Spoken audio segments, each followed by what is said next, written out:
এজন শিল্পীয়ে নিস্বাৰ্থভাৱে তেওঁ এটা সস্তীয়া গান বনায়ো পপুলাৰিটি ল'ব পাৰিলে হয়, তেওঁ কৰা নাই। তেওঁ অকল এটা লক্ষ্য লৈ কাম কৰিছে আৰু লক্ষ্য লৈ কৰা মানুহজনহে আচলতে শিল্পী হয়।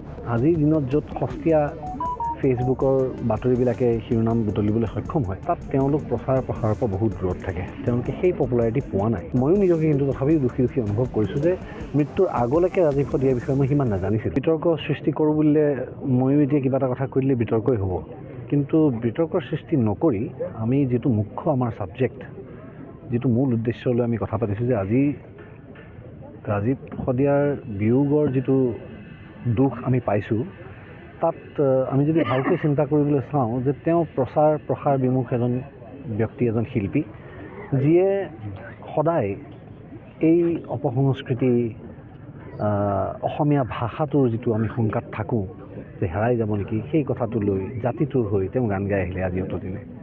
গতিকে ডেফিনেটলি আজিৰ দিনত য'ত সস্তীয়া ফেচবুকৰ বাতৰিবিলাকে শিৰোনাম বুটলিবলৈ সক্ষম হয়, তাত তেওঁলোক প্ৰচাৰৰ পৰা বহুত দূৰত থাকে। তেওঁলোকে সেই পপুলাৰিটি পোৱা নাই।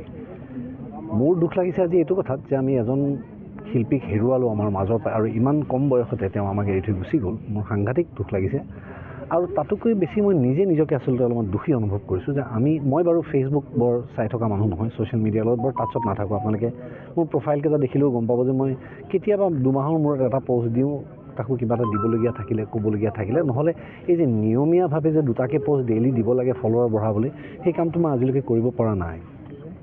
গতিকে ফেচবুকৰ পৰা দূৰতেই থাকোঁ, কামতেই থাকোঁ, অনুশীলন থাকে, শাৰীৰিক অনুশীলন থাকে। ছবিখনৰ যদিও আমি কেৱল অভিনেতা হিচাপে থাকোঁ, কিন্তু স্ক্ৰিপ্টখন মোৰ হোৱা স্বত্তেও মই আৰু বেছি সময় দিবলগীয়া হৈছে। মই শ্বুটিঙৰ গোটেই সময়টোত কনচেপ্টটো মই যিটো বিচাৰিছিলোঁ সেইটো ঠিকে গৈছে নাই সেইটোও চাই থাকোঁ। গতিকে বহু সময় যায়। মই মোৰ বাৰ্থডে, মোৰ জন্মদিনৰ শুভেচ্ছা দিয়া মানুহখিনিৰ হেৰিবিলাকো আজি বহুত মূৰত চাবলৈ পাওঁ। গতিকে তেনেস্থলত ময়ো নিজকে কিন্তু তথাপিও দোষী অনুভৱ কৰিছোঁ যে মৃত্যুৰ আগলৈকে ৰাজীৱ শদিয়াৰ বিষয়ে মই সিমান নাজানিছিলোঁ। আমি আটাই দিব নোৱাৰিলোঁ আচলতে।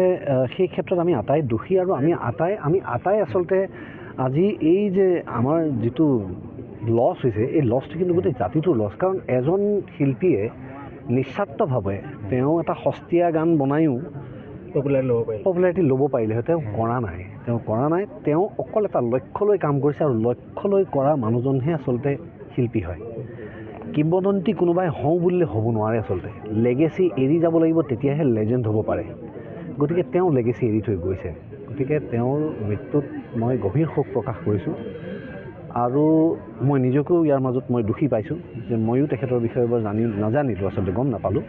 কিন্তু তেওঁৰ মৃত্যুৰ পাছতো আজি এই কথা গম পাই অন্তত এটা গৌৰৱ অনুভৱ কৰিছোঁ যে আমাৰ মাজত এনেকুৱা এজন ব্যক্তি আছিলে, যিয়ে কেৱল ব্যৱসায় হিচাপে নিজৰ শিল্পী সত্তাটোক নাৰাখিলে, তেওঁ ৰাইজৰ বাবে কাম কৰিলে। গতিকে তেওঁক মই চিৰনমন কৰিছোঁ, আৰু তেওঁৰ আত্মাই সদ্গতি পাওক তাৰে প্ৰাৰ্থনা কৰিছোঁ। আৰু শেষত আমাৰ আটাইৰে কাৰণে আচলতে সাংঘাতিক ধৰণৰ এটা দুখৰ খবৰ। গতিকে তেওঁৰ পৰিয়ালবৰ্গলৈও মই মোৰ সমবেদনা জ্ঞাপন কৰিছোঁ, আৰু আশা কৰিছোঁ যে আমি আগলৈ শিল্পীসকলে যিয়ে নিস্বাৰ্থভাৱে কাম কৰি যায়, তেওঁলোক মৃত্যুৰ আগতে যদি আমাৰ পৰা এইখিনি মৰম পালে হয়, তেতিয়া হয়তো তেওঁলোকে মৃত্যুৰ আগতো কোনো ধৰণৰ আক্ষেপ, কোনো ধৰণৰ হেৰি লৈ মনত নগ'ল হয়। গতিকে আমি সেইটোৱে চেষ্টা কৰিব লাগে। আৰু ইয়াৰ পৰা মই অসমবাসী ৰাইজকো অনুৰোধ জনাইছোঁ যে অলপ সস্তীয়া মনোৰঞ্জনৰ পৰা দূৰত থাকক। সস্তীয়া মনোৰঞ্জন মানে মই কোৱাৰ যিটো অৰ্থ তেওঁলোকে আটাই বুজি পাইছে, যে কিছুমান অতি সস্তীয়া মানুহ যিয়ে কাম কৰি আছে, কিন্তু তেওঁলোকে আচলতে ইমান পপুলাৰ যে অসমৰ বাহিৰত তেওঁলোকৰ মাজেৰে আজি অসমখন চিনি পোৱাৰ নিচিনা হৈছে। গতিকে সেইটো বস্তু হ'ব নালাগে। যিয়ে জাতিটোৰ কাৰণে, জাতিটোৰ গাথা, জাতিটোৰ ব্যথা দাঙি ধৰিব পাৰে, সেই ধৰণৰ সেই ধৰণৰ শিল্পীক আমি সন্মান কৰিবলৈ শিকিব লাগে।